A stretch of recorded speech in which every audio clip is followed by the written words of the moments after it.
bocage est une langue bretonne.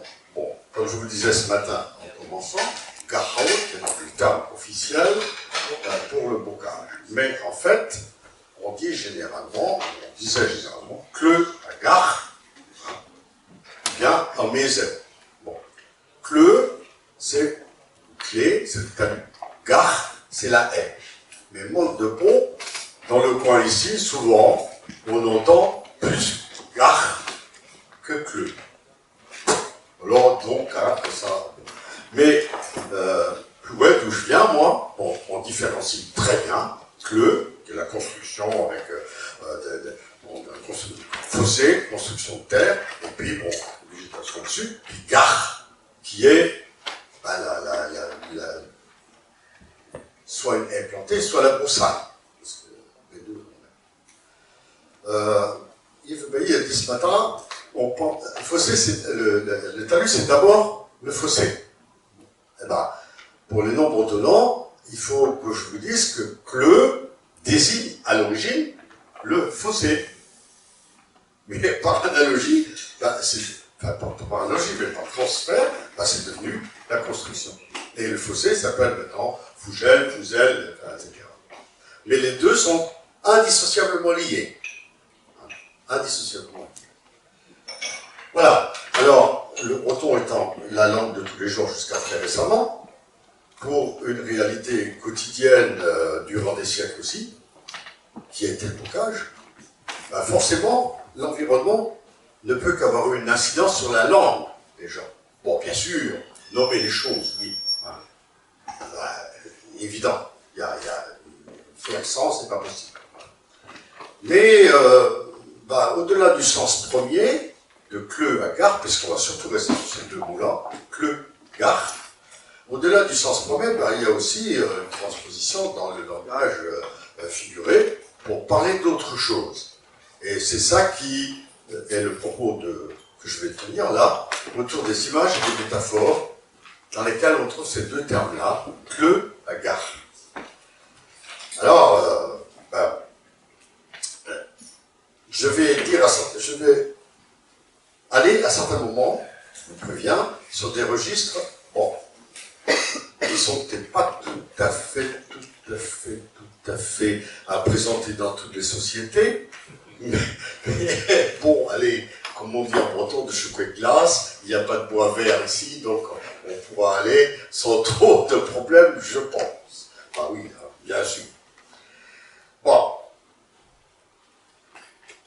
Alors, d'abord, on trouve l'expression « mon Cleu à Gar », aller par talus et par haie. Autrement dit, aller à travers, sans trop emprunter les routes. Créer des Cleux à Gar, c'est courir tout droit devant soi, sauter les haies, Cleux à Gar.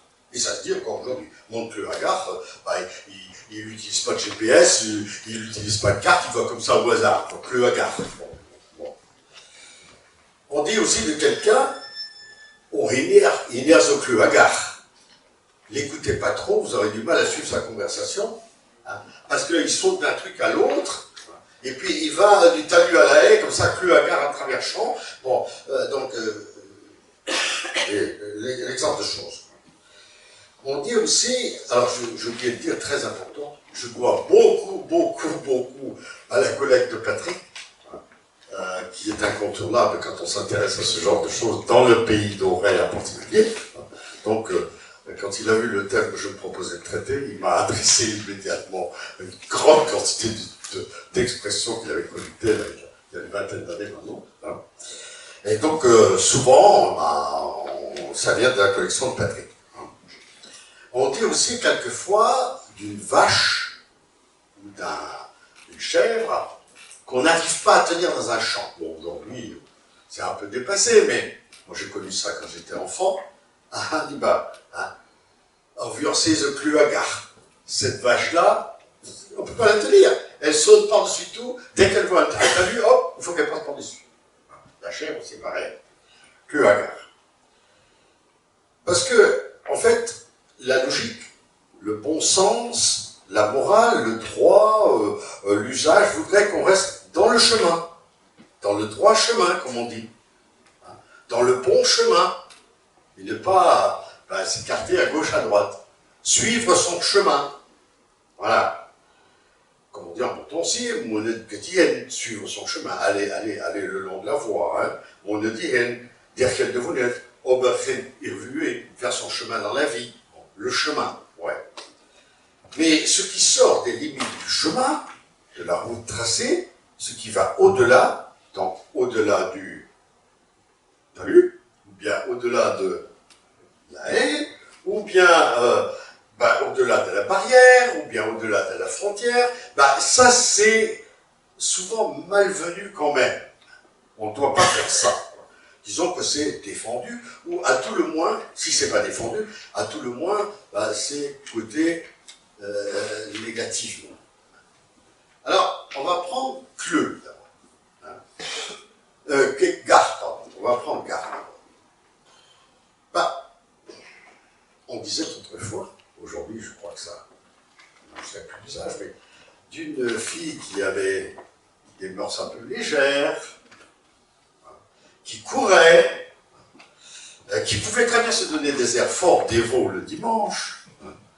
Ja, mais hoe der zo weg des penseurs, c'est une religieuse, mais pas n'importe laquelle. Hein. On disait bonne sœur Gare, donc une bonne sœur de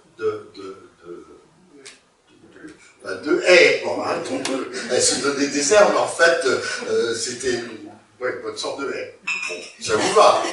Bon, là, c'est pas méchant. Hein. Bon.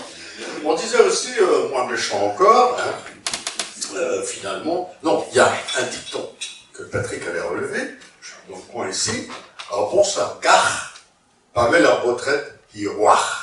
Donc, la religieuse de Fourré, quand elle voit les garçons, elle rit. Alors, on joue sur la consonance, évidemment. Hein. Alors, bon, ça, Gare, qui roi, bon, ça marche. Hein. On dira aussi de quelqu'un qui ne peut pas rester en place dans un emploi, bon, autrefois c'était beaucoup les cultivateurs, ils disaient, mais, et ton commis où qu'il est, Adam, il a disparu dans la haie. Pour lui après, maintenant, autrement dit, tu peux toujours courir, jamais tu te trouveras. Mais où est Barca? Voilà. Hein. Ça peut aussi désigner, par exemple, les maquisards, potre de Gare. Bon. Alors, c'est bien que maintenant, le terme un peu officiel pour les maquis, c'est pas ça, mais les gens qui vivent comme ça, un peu en machin, c'est tu dois Gare, potre de Gare. Ouais. On dira aussi, semble-t-il, c'est ce que Patrick avait collecté dans le coin ici, d'un garçon qui n'allait pas, une fille qui n'allait pas à l'école. Pour moi, c'était Oberschool en Loire, faire l'école du renard, mais Patrick a collecté l'autre expression, il disait, où est dans Gare? Il est parti aussi dans les forêts, quoi, se cacher dans une haie quelconque. Hein.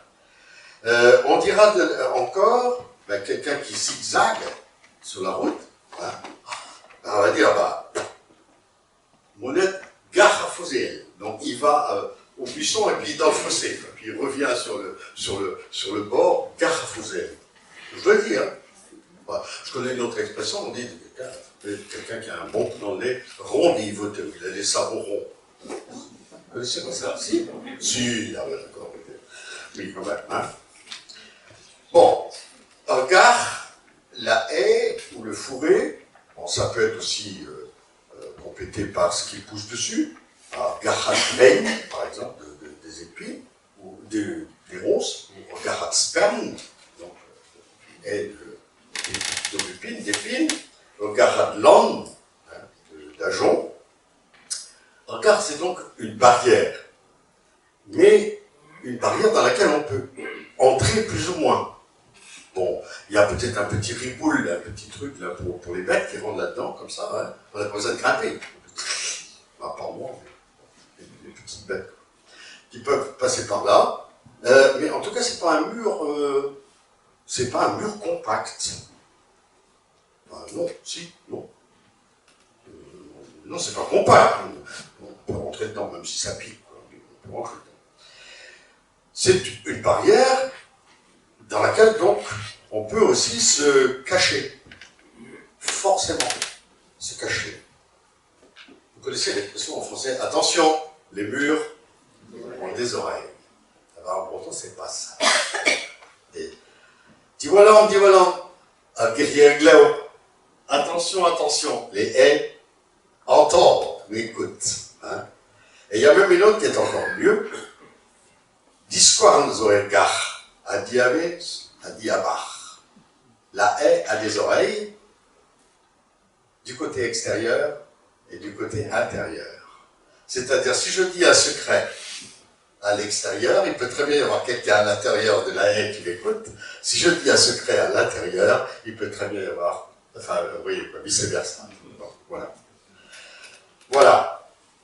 La même haie peut aussi, pourtant, offrir une protection, en particulier contre les intempéries.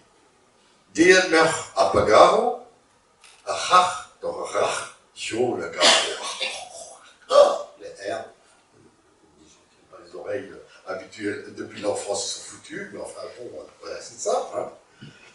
Vienne le mois de mars quand il voudra, et ben, le chat trouvera toujours le côté du soleil d'un côté ou l'autre de la haie. Ça en fait tout le temps. Ouais. Alors là on était sur Gare, maintenant Cleux. Bah, Cleux, lui, le talus, est vraiment une barrière dure, une masse compacte, qui peut être haute. Hein. Mi-mai, régulé dans ce cas, bleu. Donc, fin mai, on doit voir le seigle au-dessus du talus. Par le dessus du talus. Bah oui, parce que le seigle se met à l'automne, il va pousser pas beaucoup, et puis tout d'un coup, il va pousser. Donc, fin mai, on doit voir le seigle dépasser du talus. Hein. Dépasser du talus. Et ça constitue vraiment un truc au-dessus. Hein. T'as vu un tel? Aïe aïe aïe, Drechtorfleu, je l'ai aperçu, je l'ai aperçu. Drechtorfleu dans son champ, quoi. Hein. Bon, au-dessus. Il faut voir par-dessus où il passait, ou bien alors il faut aussi franchir le talus. Comment? Peut-être une sorte de minotaine qu'on a fait là, hein, pour grimper, ou bien un échalier, comme, si je m'attends, je crois qu'il a dit ça tout à l'heure, le terme échalier, aussi, hein, Bazen. Et puis, c'est une masse, encore une fois. Quelqu'un qui n'entend pas bien, c'est mon cas, hein, on dit, il a un boire et le fleu. Il est sourd comme un talus. Bon, boire et le fleu. Ouais. Vous pouvez toujours lui poser, voilà. Aussi, l'expression squagne i ben arle, se bouter la tête, si on veut, hein, contre le talus. Autrement dit, faire quelque chose qui ne sert à rien. Hein, faire quelque chose en vain. Ça n'avance pas. C'est, comme on dit, se cogner la tête contre les murs. Se cogner bénir-le. Autre chose de plus intéressant, plus rigolo peut-être, oui. Plantagne ou talirle. Planter son couteau dans le talus. Alors, cherchons. Qu'est-ce que ça peut être, ça? Plantagne ou talirle. Plantagne ou talirle, c'est... J'allais dire tout simplement, mais c'est pas vrai. C'est faire banqueroute, faire faillite. Ouais, moi j'interprète, mais bon, je pense, enfin c'est le sens. Hein. Alors pourquoi? Je sais pas. Peut-être parce que il a cru pouvoir changer le monde avec un tout petit bidule comme ça, qu'on enfonçait dans le talus, puis finalement, il n'y a rien, quoi. Il s'est gouré. Hein. Ou bien, une expression beaucoup plus connue, celle-là. On a essayé de faire quelque chose, je ne sais pas, de se marier, de soudoyer l'inspecteur du permis de conduire, ou bien, je dis n'importe quoi comme ça. Manque de peau, ça a raté. Ou aider tenir eux. La cartouche, le coup est parti dans le talus. Bon, oui. T'as rien d'attrapé, c'est parti dans le talus. Bon. Pour ceux qui ne connaissent pas ce genre de choses, il faut savoir que le breton est une langue extrêmement proche, extrêmement proche, mais je veux dire extrêmement basé sur le réel, sur ce que l'on voit, toujours. Hein. Imagine. Merci. Je cherchais ça. Imagine, c'est ça. Puis alors là, ben, on va arriver vers quelque chose un peu plus cabreuse. Hein. Ben oui. Cleux, et puis parc, le champ. Kreiser Park, le milieu du champ, c'est l'endroit bien où il faut se tenir, c'est là qu'on travaille. Par contre, le côté du talus, c'est pas très bien vu. C'est pas très bien vu parce que, comme disait mon grand-père Julien, dont je parlais tout à l'heure, ça c'est tiré au dessus. Il avait appris ça. Disait-il des Vendéens pendant la Grande Guerre. Tiré au dessus. L'Orient, hein.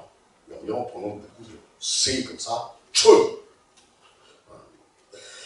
Et donc, ben oui, flemmarder, feignanter, se tirer du boulot, ben c'est monde à gauche bleu. S'en aller dans le côté du talus, puis là, ben, on est tranquille. Hein. Bon. Ça peut être aussi aller poser culotte. Monde à gauche bleu. Ça peut être aussi, ben, alors, grossier, que je me souviens avoir entendu sans comprendre, l'expression entre hommes, hein. Tiens, gauche bleu, faut le temps du côté du talus. Il n'y a pas de talus, c'était n'importe où, c'était dans le cours d'une conversation comme ça, ou bien, je ne sais pas, n'importe où, et en fait, ça signifie va te branler.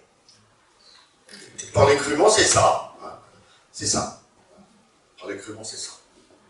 Et j'ai trouvé la correspondance, on disait, moi j'ai jamais entendu, mais j'ai trouvé ça dans les écrits. Bout, dire de quelqu'un, den er så kosterlø. Il a des morses. Voilà. Bon, c'est des hommes, hein. Den er så kosterlø. Donc kosterlø, celui-là il est du côté du talus. Bon, à tester, hein. Bon, je n'invente pas, c'est à tester. Bon, bien sûr. On dit aussi, semble-t-il, j'ai trouvé ça dans Martial Ménard, et à son âme, un spécialiste de ce genre de truc-là, on disait d'un bâtard, Bouganet, Helazogan et Kosterlø. Celui-là est né du côté contre le talus. Donc, dans une zone pas très... Ouais. Voilà. Et puis, le champ, c'est aussi l'aspect fertile du bocage. Et le talus, le fossé, c'est au contraire l'aspect, comment dirais-je moi, qui n'est pas fertile, l'aspect qui est stérile du truc, de la part du bocage. Et je suis tombé il y a bien longtemps maintenant sur une expression que m'avait donnée, je crois bien que c'est Martial Ménard encore, hein, et puis ça m'avait surpris, quoi. Puis j'ai eu la curiosité de demander à ma mère, et à son âme, qui était encore vivante, si elle avait entendu ça. Tant oui, elle dit bien sûr que oui, quand même. Comment tu sais ça, toi? J'ai entendu, quoi. Ah oui, si, bah oui, bien sûr, bah oui, oui, oui. Bon, ma mère était née en 23, et elle m'a dit après que c'était une phrase qu'on entendait lorsque il y avait des missions diocésaines, là, tous les 7, 8 ou 9 ans, je ne sais plus, lors des conférences aux jeunes ménages. Il y avait des conférences spéciales pour les vieux, pour les enfants, pour les femmes jeunes mariées, etc. Et c'était celle-ci. Bon, ma mère attestait que c'était ça. Tout à fait, hein. Ne weet je discarga de Haratei, ik voel een park. Je devais halen, ik krijg een park. Autrement dit, on ne vide pas la chantier de fumier au trou du champ, on vide le fumier au milieu du champ. Je vous laisse deviner le sens qui était derrière. Ça s'adressait aux jeunes ménages. Bon. mais ça fait partie des tournures comme ça, un peu cachées. Hein. Ouais. Et puis, une autre aussi, Cleux à gare, là, dans le domaine des comptes, C-O-N-T-E-S, je me souviens particulièrement de Marion-Judith de Breck, qui était très friande des histoires de revenants, des histoires d'Anko qui se baladaient la nuit, enfin bon, des choses comme ça. Et elle évoquait souvent une autre femme qu'elle disait avoir connue, bon, pourquoi pas, hein, mais bon, Marion disait beaucoup de choses, bon, je ne juge pas, mais qui était servante donc à Saint-Dégand. Et elle disait toujours quand elle commençait, mais si, tu sais bien, pour aller de la rivière à Saint-Dégand, il y a un chemin. Ah oui, il y a un chemin. Et il y a un chemin creux avec des talus de chaque côté. Ah oui, bien sûr. Ah ben, c'est là qu'on le voyait passer. Donc on le voyait qui? On voyait? Non, pas le diable. Même pas l'Anko. On entendait d'abord la charrette de l'Anko qui montait, depuis la rivière, là, qui montait.